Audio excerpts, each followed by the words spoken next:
জুলাই সনদে আমরা কি বলেছি, আপনি যথার্থই বলেছেন যে আমরাও স্বাক্ষর করব কি করব না এটা নিয়ে কিন্তু প্রথমে একটা দোদুল্যমান অবস্থা ছিল, হেজিটেশন ছিল আমাদের মধ্যেও।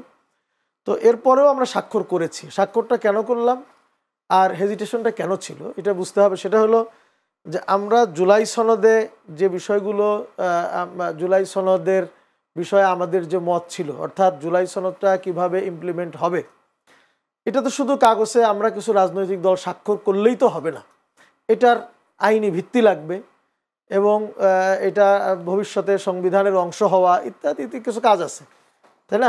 আইনি ভিত্তি দেওয়া হবে এরকম কোনো আশ্বস্ততা পেয়েছেন না?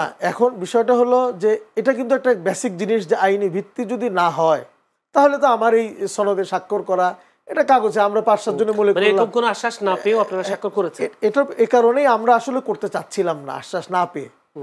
তো পরে আমরা যেটা চিন্তা করলাম, বিশেষ করে ইসলামী আন্দোলন বাংলাদেশ, আপনারা জানেন আমরা ইতিবাচক রাজনীতিতে বিশ্বাস করি।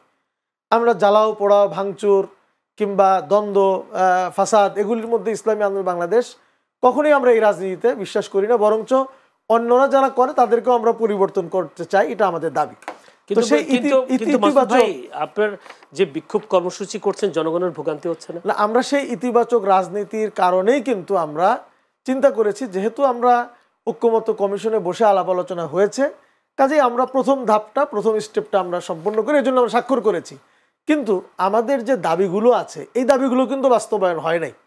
না হওয়ার পরেও আমরা আশায় বুক বেঁধে আমরা স্বাক্ষরটা করেছি।